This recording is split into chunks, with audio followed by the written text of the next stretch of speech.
بہت شکریہ جی. آپ کو بتاتا جاؤں کہ عدت کے دوران نکاح والے کیس کے اندر خان صاحب اور بشرا بی بی صاحبہ کو سزائیں سنائی گئی تھی، تو ان کے حوالے سے اس فیصلے کو چیلنج کیا تھا، اس میں اپیل تھی. آج 8 بجے ہماری ٹیم وہاں پر ہم سب موجود تھے، لیکن یہ کہا گیا کہ رضوان عباسی صاحب جو کہ خاور مانکا کے وکیل ہیں، جو کہ ہر مقدمے میں سرکار کی طرف سے پیش ہوتے ہیں اور اس مقدمے میں خاور مانکا کے وکیل بن کے آئے ہیں، اور یہ سرکار کہتی ہے کہ ہمارا اس کسی بھی کیس سے کوئی تعلق نہیں ہے.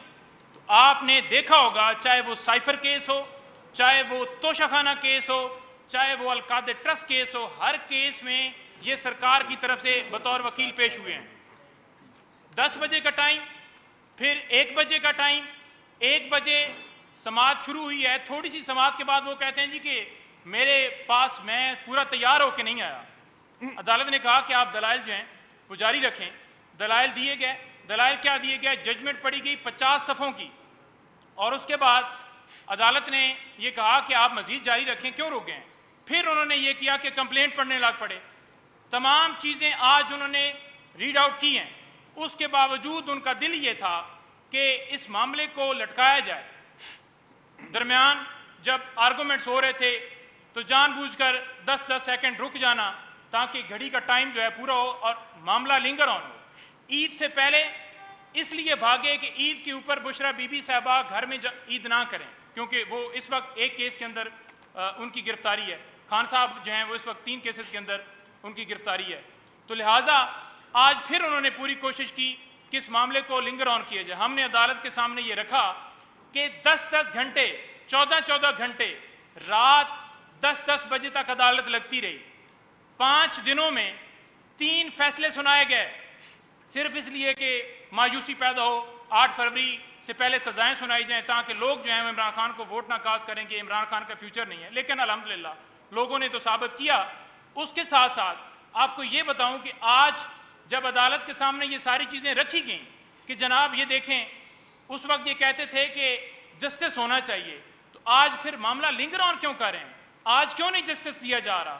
لیکن عدالت کے سامنے مئی کے مہینے کی ڈیٹ مانگی گئی جان بوجھ کر کے. میرے کیسز ہیں، یہی وکیل صاحب تھے، 14-14 گھنٹے وہاں پر رہے، 3 عدالتیں لگتی رہیں، لیکن اس وقت یہ نہیں کہا گیا کہ کوئی بریک ہو. 5 منٹ کا وقفہ دیا جاتا تھا، پھر سماعت شروع ہو جاتی تھی. پورا دن خان صاحب کو، بی بی صاحبہ کو عدالت میں بٹھائے رکھا گیا اور سزائیں سنائی گئی.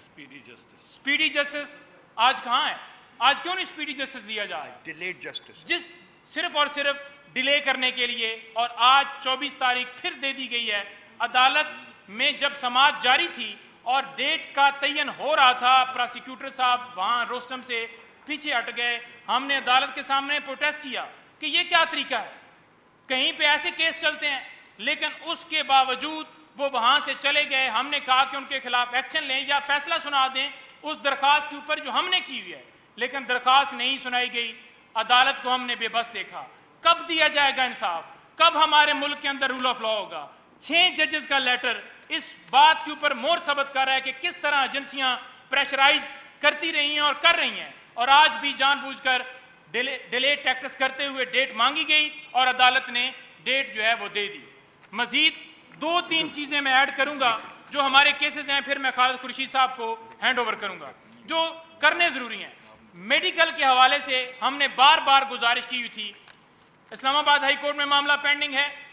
ہم نے القادر ٹرسٹ کیس کے اندر دوران سماعت نیب کورٹ کو بھی یہ اپلیکیشن دی تھی، لیکن ابھی تک ٹیسٹ نہیں کروائے گئے بشرا بی بی صاحبہ کے. ہم بار بار مطالبہ کر رہے ہیں کہ ان کے ٹیسٹ کروائے جائیں. مزید جو ہیں وہ اس کے اوپر روشنی جو ہے وہ ڈال دیں. تھینک یو نعیم، کیس کی آپ نے تفصیلات بتائی ہیں. اب یہ ایک اور تماشا ہو رہا ہے، یہ جو جج صاحبان ہیں جو کہ فرد واحد کے مفقود ہیں، اب ان سے کام لیا جا رہا ہے پچھلے سالوں سے، اور ان کے علاوہ چارہ نہیں ہے کہ کوئی ایسا سسٹم ڈیولپ کیا جائے کہ یہ پرماننٹلی مفقود ہو جائے. اس لیے اب حکومت وقت جو ہے وہ طاقتوں کے اشارے کے اوپر اور طے شدہ اصولوں کے منافی جوڈیشری کے ساتھ کھلواڑ کرنے جا رہی ہے. اور جسٹس قاضی فائز عیسیٰ چونکہ ان لوگوں کا پرپس سرو کر رہے ہیں، اس لیے اب ان کو ایک فکسڈ ٹینیور کے لیے چیف جسٹس بنانے کا پروپوزل جو ہے وہ میرا خیال ہے کہ آخری مراحل میں ہے، اور جو میری انفارمیشن ہے وہ یہ ہے کہ جی شاید ان بائی الیکشن سے پہلے یا اس کے فوراً بعد جو ہے وہ نیشنل اسمبلی میں ڈالا جائے گا، اور ان کی مدت ملازمت جو ہے وہ 3 سال تک لازمی قرار دے دی جائے گی۔ اس کی وجہ کیا ہے؟ اس کی وجہ یہ ہے کہ قاضی فائز عیسیٰ صاحب نے as chief justice of the country, ان کو 40-45 سال پرانی جو تھی ڈیریلیکشن آف جسٹس جو تھی وہ تو نظر آتی ہے، لیکن ان کی آنکھوں کے سامنے آج کے دن میں جسٹس کے ساتھ جو کھلواڑ ہو رہا ہے وہ ان کو نظر نہیں آتا۔ وہاں ان کی آنکھیں بند ہو جاتی ہیں، وہ ان کی آنکھیں دیکھ نہیں سکتی ہیں، ان کے کان سن نہیں سکتے ہیں، ان کی زبان بول نہیں سکتے، کیونکہ وہ بھی مفقود ہیں ان طاقتوں کے جنہوں نے اس ملک کے اوپر کنٹرول حاصل کیا ہوا ہے۔ ہم اس موو کو پوری طاقت، اپنی پوری پارلیمنٹری طاقت کے ساتھ اپوز کریں گے۔ جو طے شدہ پرنسپلز ہیں ان کو وائلیٹ نہ کیا جائے۔ یہ جعلی حکومت ہے، یہ فارم 47 کی حکومت ہے، ان کے پاس کوئی مینڈیٹ نہیں ہے، ان کے پاس کوئی لیجٹمیسی نہیں ہے، ان کے پاس کوئی مورل سٹیچر اینڈ سٹینڈنگ نہیں ہے، ان کو کوئی حق نہیں پہنچتا کہ یہ کھلواڑ کریں آئین کے ساتھ، یہ طے شدہ جو اصول ہیں ان کو وائلیٹ کریں اور ان کو چینج کرنے کی کوشش کریں۔ یہ ہم نہیں ہونے دیں گے۔ اپنی پوری طاقت کے ساتھ پی ٹی آئی جو ہے وہ کھڑی رہے گی ان کے ساتھ، اور اس کے ساتھ ساتھ بہاول نگر کا جو سانحہ ہوا ہے، پہلے تو ہم سنتے تھے کہ لوگ آپس میں لڑائی کرتے ہیں، آج پاکستان کے 2 انسٹیٹیوشنز جو ہیں وہ اپنے ایک دوسرے کے ساتھ برسر پیکار ہیں۔ کسی ایک فوجی جے سی او کے گھر میں پولیس نے پولیس گردی کی جس کے وہ عادی ہو چکے ہوئے ہیں۔ ہمارے سینکڑوں ورکرز ایکٹیوسٹ جو ہیں ان کے گھروں میں ان کی چادر اور چار دیواری کا تقدس پامال کیا گیا، ان کو کڈنیپ کر کے تھانوں میں رکھا گیا، ان کو ٹارچر کیا گیا، ان کو ایجنسیز کے حوالے کیا گیا، وہاں ان کو ٹارچر کیا گیا، فورسبلی ان کی لائلٹیز، پولیٹیکل لائلٹیز کنورٹ کروائی گئیں، چینج کروائی گئیں۔ اس وقت تو کوئی دوسرا ادارہ جو تھا اس کو یہ پولیس گردی نظر نہیں آئی، کیونکہ یہ پولیس گردی ہو رہی تھی پاکستان تحریک انصاف کے لوگوں کے ساتھ، جن کو قید کرنا، جن کو ختم کرنا، جن کے اوپر جبر اور فسطائیت کی بٹوار کرنا وہ مقصد تھا۔ لیکن ایک جے سی او کے ساتھ، اس کے ساتھ بھی نہیں ہونا چاہیے تھا، وہ بھی غلط ہوا۔ لیکن اس کے بعد جو ہوا وہ آپ سب نے دیکھا، سوشل میڈیا کے اوپر وہ سب دیکھ سکتے ہیں کہ کیا کیا گیا۔ کیا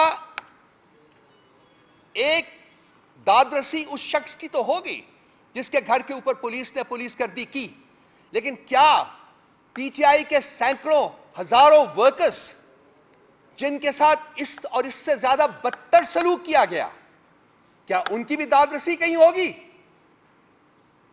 کیا ان کی داد رسی کرنے کے لیے بھی کوئی ادارہ کھڑا ہوگا؟ یا ان کے ساتھ وہی کیا جائے گا جو آج بشرا بی بی اور عمران خان کے کیس کے ساتھ ہوا ہے؟ کہاں ہے انصاف اس ملک میں؟ کہاں ہے اس ریاست کا انصاف؟ کس کے پاس جائیں ہم؟ کس کی دہائی دیں؟ کب تک چلائیں گے یہ نظام اس طرح؟ کون بینیفٹ کر رہا ہے اس نظام کے اس طرح سے چلنے سے؟ کیا پاکستان کے عوام بینیفٹ کر رہے ہیں؟ اس کو ختم ہونا ہوگا۔ ایک بات جو ایڈ کرنا چاہتا ہوں مزید وہ یہ ہے کہ اس وقت اٹک جیل میں کیمرے لگائے گئے عمران خان صاحب کے، انسان کا تقدس کس طریقے سے پامال کیا جاتا ہے یہ اس کی کہانی ہے، سن لیجئے۔ کہ کیمرے لگائے گئے عمران خان صاحب کے واش روم کے اوپر، پرائیویسی کے اوپر حملہ کرنے کے لیے۔ اسی طرح بشرا بی بی صاحبہ کے بیڈ روم میں اور واش روم میں کیمرے لگائے گئے ہیں تاکہ ان کو توڑا جا سکے۔ ہم اس کے اوپر مطالبہ یہ کرتے ہیں کہ فی الفور ایکشن لے کر، عدالت سے ہی مطالبہ کرتے ہیں کہ اس کے اوپر ایکشن لیتے ہوئے ٹیم بھجوائی جائے، کمیشن اپوائنٹ کیا جائے جو جائے اور وہاں پر جا کر چیک کرے، اور جو کیمرے وہاں پر لگائے گئے ہیں ان کو اتارا جائے اور ان کے خلاف کارروائی کی جائے جنہوں نے یہ ناپاک حرکت کی ہے۔ کیا اس گراوٹ سے زیادہ کوئی گری ہوئی بات ہو سکتی ہے؟ کیا آپ ایک خاتون کی پریویسی جو ہے اس کو آپ انفرنج کریں؟ وہاں کیمرے فکس کریں, وہاں ان کی تصاویر بنائی جائیں. Former prime minister of the country اس کی پریویسی کو انفرنج کرے, ان کی تصاویر بنائیں. کیا اس سے زیادہ گری ہوئی گراوٹ ہو سکتی ہے؟ کس منہ سے یہ اپنے آپ کو حکومت کہتے ہیں؟ کس منہ سے اپنے آپ کو یہ رولنگ ایلیٹ کہتے ہیں؟ یہ مجرم ہیں. ان کے ذہن جو ہیں وہ مجرمانہ ہیں. وہ مجرمانہ فعل ہی صرف سوچ سکتے ہیں اور وہ امپلیمنٹ کر سکتے ہیں. شرافت ان کے پاس سے گزر کے نہیں گئی ہوئی. یہ صرف نام کے شریف ہیں, اندر سے یہ بہت ہی گری ہوئی مائنڈ سیٹ ہے جو کہ اس وقت ملک کے اوپر براجمان ہے.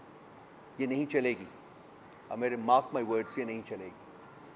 وہ فیض صاحب نے بہت پہلے صبح آزادی کے نام سے ایک پوئم لکھی تھی, یہ داغ داغ اجالا یہ شب گزیدہ سحر. آئی ایم شیور آپ سب لوگوں نے پڑھی ہوگی. اس کو ایک دفعہ پھر جا کے پڑھیے. آج سے ہم 60 65 70 سال وہ پوئم کو ہو گئے ہیں لکھے ہوئے. آج تک ہم اپنی منزل کے حصول کے لیے سرگرداں ہیں, اور ہم منزل ان لوگوں کی وجہ سے ہم سے اور دور ہوتی جا رہی ہے. کیا فرمایا؟ ایک سیکنڈ سر. آپ جائیے, ضرور پڑھیے گا, اور آپ کو اس ملک کی اس وقت کی حقیقت جو ہے وہ آپ پر آشکار ہوگی. جی بتائیے سر.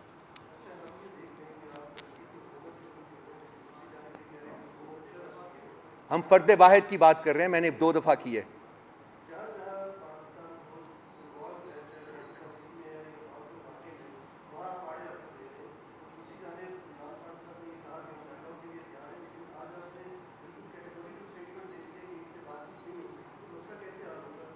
دیکھیے, میں یہ کیٹیگوریکل سٹیٹمنٹ میں نے آج نہیں دی ہے.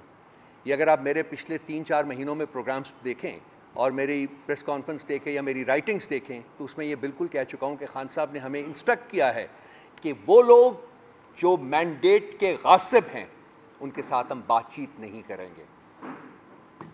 Peoples Party, P M L N, M Q M P, اس کے علاوہ ہم ہر پولیٹیکل پارٹی سے نہ صرف بات چیت کے لیے تیار ہیں بلکہ ہم کر رہے ہیں.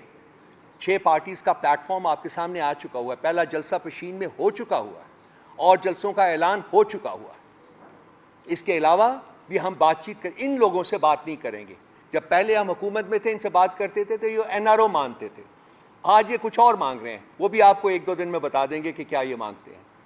چوروں سے ہم نے بات کرنی ہے, ڈاکوؤں سے کرنا ہے, غاصبوں سے کرنا ہے, جنہوں نے مینڈیٹ چوری کیا ہے. کیا وہ اس قابل ہے کہ ان کے ساتھ ایک میز پر بیٹھا جائے؟ نہیں.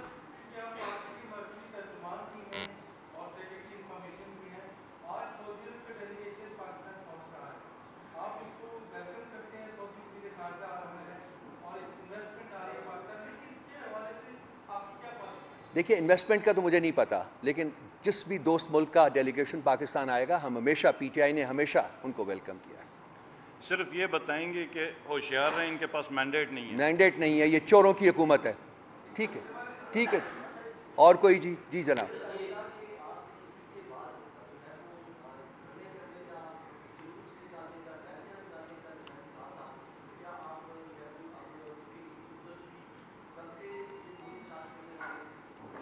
یہ جو ہے ہم نے جلسوں کا اعلان کر دیا ہے. سارے پنجاب میں ہم نے ڈی سیز کو لکھ دیا ہے پرمیشن کے لیے, لیکن ہمیں پتہ ہے کہ ہمیں پرمیشن نہیں ملے گی. سو ہم کورٹس میں بھی چلے گئے ہیں.